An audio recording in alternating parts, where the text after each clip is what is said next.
कि फिर मेरी याद आ रही होगी, फिर वो दीपक की बुझा रही होगी, कि फिर मेरी याद आ रही होगी। बहुत बहुत शुक्रिया दोस्तों। चलिए आइए आज हम जो है आपको बताते हैं राज्य की उत्पत्ति के विभिन्न सिद्धांत। ठीक है, थोड़ा ध्यान से समझिएगा। हम लोग जो है आप पिछले वीडियो देख चुके होंगे, टीजीटी और पीजीटी के लिए हम लोग जो है आप लोगों का तैयारी करा रहे हैं। देखिए आगे देखिए, राज्य की उत्पत्ति के विभिन्न सिद्धांत क्या है। संसार में आज प्रत्येक मनुष्य किसी न किसी राज्य का सदस्य है। हम देखते हैं ये दुनिया जो है, इस संसार में ऐसा कोई भी व्यक्ति नहीं है जो किसी न किसी राज्य से जुड़ा हुआ ना हो। हर व्यक्ति किसी न किसी राज्य से जुड़ा हुआ है। ठीक है, हम अपने जीवन में प्रत्येक कदम पर राज्य के संपर्क में रहते हैं। ये निश्चित है कि हम लोग जो है राज्य के संपर्क में हमेशा रहते हैं। अपने जीवन में जो है क्या करते हैं, हम लोग राज्य के संपर्क में रहते हैं। प्रत्येक कदम हर समय कहीं ना कहीं हम लोग राज्य के संपर्क में ही रहते हैं। आगे देखिए, आज हम बिना राज्य के नहीं रह सकते। ये सत्य है कि बिना राज्य के कोई कानून नहीं, कोई नियम नहीं, तो हम नहीं रह सकते। लेकिन राज्य की उत्पत्ति कैसे हुई, इस पर दो विद्वान एक मत नहीं है। लेकिन हम देखते हैं कि राज्य की उत्पत्ति कैसे हुई, राज्य का विकास कैसे हुआ, कैसे राज्य बना, इसके लिए कोई भी विद्वान एक मत नहीं है। सब तरीके से अपना अपना विचार देते हैं। कोई कहता है देवीय सिद्धांत है, कोई कहता है युद्ध के आधार पे, कोई कहता है वंशानुगत चला आ रहा है, कोई कहता है ऐतिहासिक है। अलग अलग विद्वानों के अलग अलग मत हैं। ठीक है, तो कोई भी विद्वान एक मत नहीं है। मतलब ऐसे कोई दो विद्वान नहीं है जो सहमत हो एक चीज से कि हाँ राज्य की उत्पत्ति इस तरीके से हुई। सभी ने अपना अलग अलग मत दिया है। उनमें कुछ ना कुछ मतभेद अवश्य है। देखिए, कुछ ना कुछ मतभेद अवश्य है। फिर भी राज्य की उत्पत्ति के विषय में जानना इसलिए आवश्यक है ताकि हम राज्य का स्वभाव भली भांति समझ सकें। राज्य की उत्पत्ति के विषय में जानना इसलिए जरूरी है कि हम राज्य को आखिर समझ सकें। ठीक है, सभी को हम अलग अलग पढ़ेंगे, किसने क्या मत दिया है, तो हम राज्य को समझ पाएंगे। इसके साथ ही साथ इस ज्ञान से हमें यह निर्धारित करने में भी सहायता मिलेगी कि राज्य तथा व्यक्ति के मध्य किस प्रकार का संबंध होना चाहिए। देखिए, जब हम राज्य का अध्ययन करेंगे तो हम सारे विद्वान जो है एक मत तो नहीं है, कोई भी ऐसा विद्वान नहीं है, कोई ये विद्वान जो है सब ने अलग अलग मत दिए हैं। लेकिन इसको समझने से, इसको पढ़ने से हम ये समझ पाएंगे कि व्यक्ति और राज्य के मध्य मतलब संबंध किस तरीके के हैं, किस तरीके के संबंध और होने चाहिए, जो एक राज्य और व्यक्ति के बीच में संबंध होने चाहिए। आगे देखिए, राज्य की उत्पत्ति के कई सिद्धांत हैं। हम बहुत सारे सिद्धांतों की बात करेंगे। जैसे पहला एक देखिए आपको दैवीय उत्पत्ति का सिद्धांत, कि दैवीय उत्पत्ति का सिद्धांत है कि राज्य जो है ईश्वरीय प्रति है, प्रति छाया है। ठीक है, ईश्वर के द्वारा स्वयं बनाया गया है राज्य। इसकी बात करेंगे कि राज्य एक ईश्वर है, इस तरीके से। आर्थिक सिद्धांत, आर्थिक सिद्धांत पे हम चर्चा करेंगे कि किस तरीके से आर्थिक कारणों की वजह से ही राज्य की उत्पत्ति हुई थी। शक्ति सिद्धांत, हम शक्ति की बात करेंगे। यहाँ पर युद्ध से संबंधित बातें होती हैं कि किस तरीके से शक्ति के आधार पर या युद्ध हुए थे पहले और किस आधार पर जो है राज्य की उत्पत्ति हुई। फिर हम बात करेंगे सामाजिक समझौते के सिद्धांत, कि लोगों ने किस तरीके से समाज में आपस में समझौता किया और एक राज्य का निर्माण किया, इस तरीके से। उसके आगे हम जो ऐतिहासिक सिद्धांत या विकासवादी सिद्धांत की बात करेंगे कि किस तरीके से धीरे धीरे इतिहास में जो है राज्य का विकास हुआ, राज्य का निर्माण हुआ। क्योंकि आप देखेंगे इस सिद्धांत को हम वास्तविक सिद्धांत मानते हैं। इसमें कहते हैं कि वंशानुगत चला आ रहा है। ठीक है, वंशानुगत चला जा रहा है, धीरे धीरे करके कुल गांव, परिवार, गांव, कुल संघ बनता हुआ और एक दिन लास्ट में जाके एक राज्य, एक बड़ा राज्य बन गया। ठीक है, तो राज्य का निर्माण हुआ। इस तरीके से हम एक एक करके अब सिद्धांतों पर चर्चा करते हैं। सबसे पहले हम जो है आपको दैवीय उत्पत्ति के सिद्धांत के बारे में बताते हैं। ठीक है, चलिए आयो, मुझे लगता है इतना आप समझ गए होंगे कि राज्य के बिना हम लोग नहीं रह सकते। चलिए इसको नोट कर लीजिए, आगे हम लोग चर्चा करते हैं।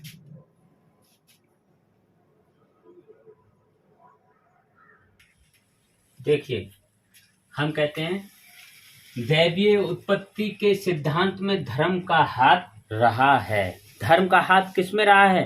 दैवीय उत्पत्ति के सिद्धांत में धर्म का हाथ रहा है। ठीक है, आर्थिक सिद्धांत में राज्य की उत्पत्ति में आर्थिक शक्तियों का हाथ रहा है। भाई आर्थिक सिद्धांत में क्या हुआ, आर्थिक शक्तियों का हाथ रहा है। शक्ति सिद्धांत में राज्य की उत्पत्ति में युद्धों का भी भाग रहा है या हाथ रहा है। युद्ध हुए हैं, युद्ध के आधार पर जो है राज्य की उत्पत्ति हुई है। सामाजिक समझौते का सिद्धांत में राज्य के आधारों में एक मुख्य आधार जनता का भी है। मुख्य राज्य के आधारों में एक मुख्य आधार किसका है, जनता का भी है। जनता ने जो है एक समझौता किया था कि किस तरीके से राज्य का निर्माण हुआ था। ऐतिहासिक सिद्धांत, इन चारों तत्वों मतलब ऊपर के इन चारों जो सिद्धांत हैं इनकी बात हो रही है। दैवीय उत्पत्ति का सिद्धांत, आर्थिक सिद्धांत, शक्ति का सिद्धांत और सामाजिक समझौते का सिद्धांत, इन चारों तत्वों को मिलाकर बना है, इन चारों सिद्धांतों को मिलाकर बना है। ऐतिहासिक सिद्धांत भी सत्य माना जाता है। ऐतिहासिक जो सिद्धांत है इसी को हम लोग सत्य मानते हैं और उपर्युक्त तो चारों सिद्धांतों को ब्रेंटस्ली काल्पनिक सिद्धांत मानते हैं। क्या मानते हैं, इनको सिद्धांतों को, इन चारों सिद्धांतों को काल्पनिक सिद्धांत बताया गया है। ठीक है, इन चारों सिद्धांतों का भी अध्ययन करना चाहिए या आवश्यक है, क्योंकि इनमें कुछ ना कुछ तो जो है सत्य छुपा हुआ है। इसलिए हम इन चारों सिद्धांतों को भी देखेंगे एक एक करके। ठीक है, क्योंकि इनमें कहीं ना कहीं थोड़ा बहुत सत्य है। जैसे दैवीय उत्पत्ति का सिद्धांत, इसमें ऑस्ट्रियन लेखक जेलिनेक ने कहा दैवीय सिद्धांत सबसे प्राचीन है। अब उसमें आपका टीजीटी, पीजीटी, यहाँ तक नेट, जेआरएफ या जीआईसी लेक्चर, अदर एग्जाम जो भी हैं आपके इस सब्जेक्ट से जुड़े हुए, उनमें आपको कहीं भी एक क्वेश्चन, आपको सवाल मिल जाएंगे। जैसे उसमें पूछ लिया कि दैवीय सिद्धांत सबसे प्राचीन है, ये किसने कहा, जेलिनेक ने कहा। या आ गया कि जेलिनेक कहाँ के निवासी थे, ऑस्ट्रियन के लेखन थे। या ये पूछ लिया जेलिनेक ने क्या कहा, तो दैवीय सिद्धांत सबसे प्राचीन है, ये कहा। दैवीय सिद्धांत के बारे में जेलिनेक ने क्या बोला, तो जेलिनेक ने जो है दैवीय सिद्धांत के बारे में बोला ये सबसे प्राचीन है। ठीक है, इस सिद्धांत के अनुसार राज्य ईश्वर द्वारा प्रत्यक्ष या अप्रत्यक्ष रूप से रचा गया है। ये कह रहे हैं कि इस सिद्धांत में जो है, जो राज्य का जो निर्माण हुआ है वो ईश्वर द्वारा हुआ है, चाहे वो प्रत्यक्ष हो, सीधे हो, चाहे अप्रत्यक्ष हो। ठीक है, आगे देखिए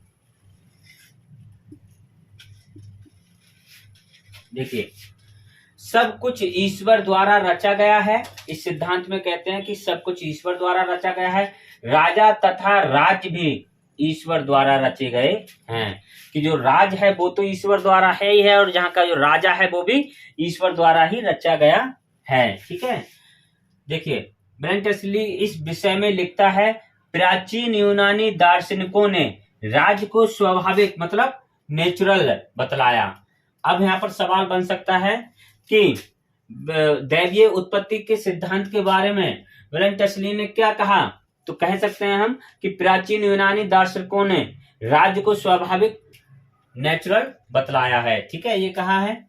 आगे देखिए प्लूटार्क ने कहा है, इन्होंने क्या कहा है इसके बारे में, एक नगर की स्थापना बिना भूमि के संभव है। एक नगर की स्थापना बिना भूमि के संभव है, परंतु बिना ईश्वर के विश्वास के राज्य स्थापित नहीं हो सकता। देखिए ये कितनी बड़ी बात कह रहे हैं।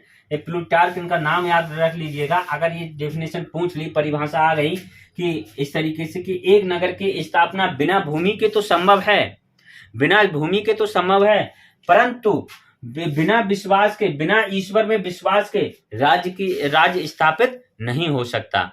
कि राज्य स्थापित करने के लिए ईश्वर में विश्वास करना पड़ेगा। इनका मतलब है कि एक जो भूमि है, उसके भूमि के बिना एक राज, वो नगर तो बन जाएगा, ठीक है, लेकिन एक राज नहीं बन सकता बिना ईश्वर के। ठीक है, इनका अर्थ ये है। चलिए आइए, मुझे लगता है आप समझ गए होंगे, इसको नोट कर लीजिए। अभी हम दैवीय सिद्धांत के बारे में किसने क्या क्या कहा है, सभी विद्वानों के बारे में अभी चर्चा करेंगे, इसको नोट करिए। देखिए आगे देखिए,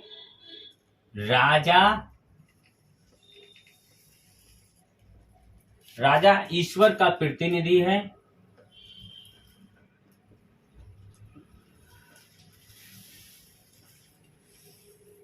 राजा ईश्वर का प्रतिनिधि है तथा उसकी आज्ञाओं का पालन करना चाहिए, तथा उसकी आज्ञाओं का पालन करना चाहिए। ठीक है, इस सिद्धांत में, दैवीय सिद्धांत में कहा गया है कि राजा ईश्वर का प्रतिनिधि है तथा उसकी आज्ञाओं का पालन करना चाहिए। ठीक, आगे देखिए, आगे क्या है।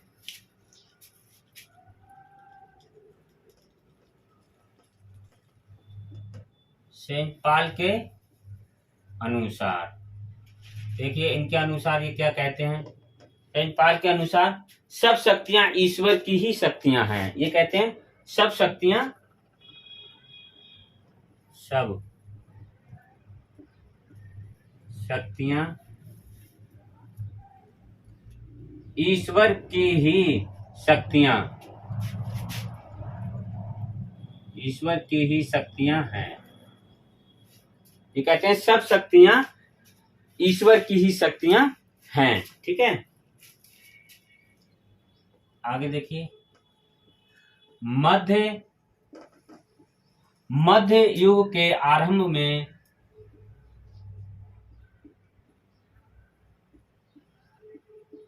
लिख लीजिए आप लोग। मध्य युग के आरंभ में तो साधारणतः यह धारणा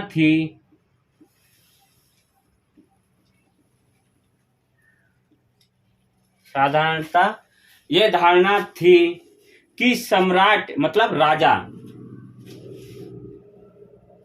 की, सम्राट मतलब ब्रैकेट में लिख लीजिए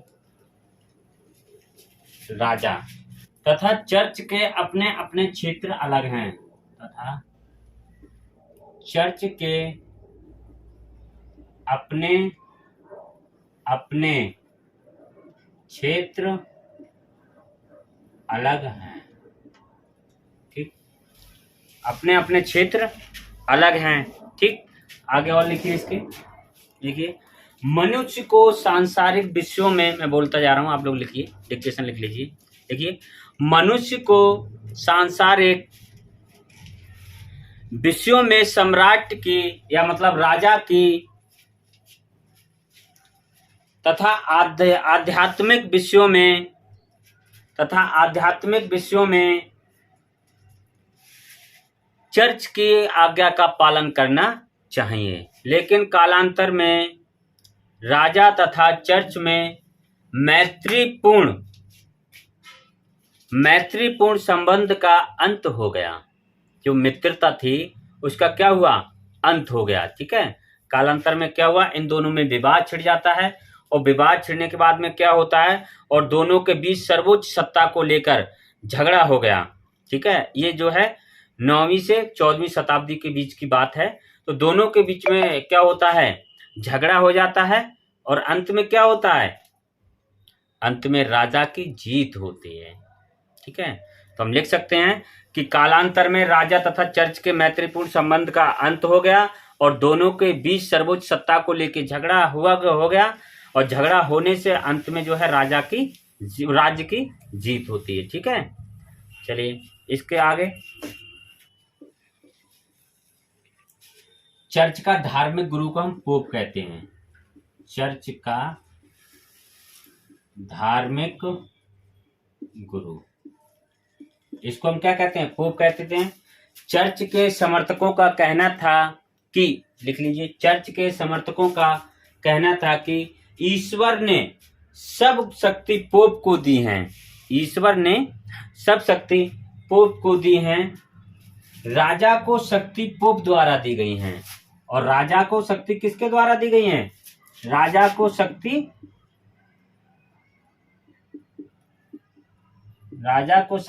पोप द्वारा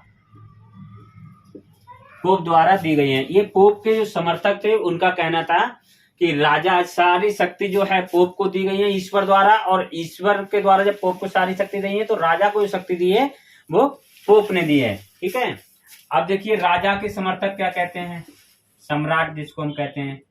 राजा के समर्थकों का कहना था कि ईश्वर का प्रतिनिधि राज्य शासन के लिए, ईश्वर का प्रतिनिधि कौन है, राज्य शासन के लिए राजा को चुना गया।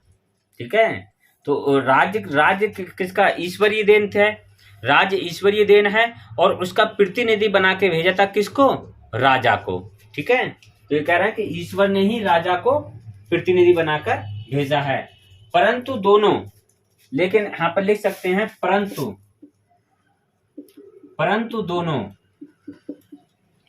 परंतु दोनों समर्थक इस बात पर सहमत थे कि जो शक्तियां दी गई हैं वो ईश्वर के द्वारा दी गई हैं। इस बात पर दोनों सहमत थे कि जो शक्तियां दी गई हैं वो किसके द्वारा दी गई हैं? ईश्वर के द्वारा दी गई हैं। अब आगे देखिए, आपको आगे और देखिए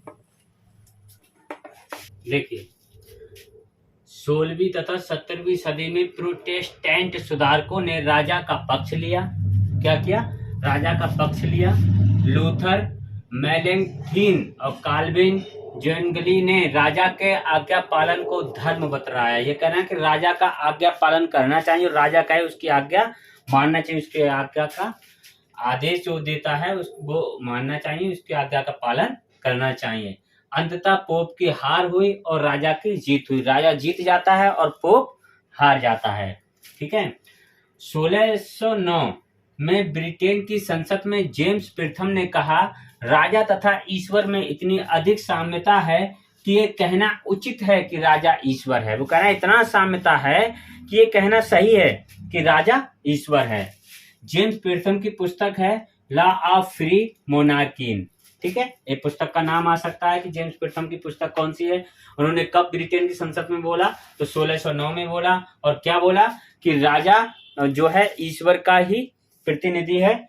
ठीक है, ये बोलना एकदम उचित है। रॉबर्ट फिल्मर ने अपनी पुस्तक पैट्रियार्का में दैवीय अधिकार सिद्धांत का समर्थन किया।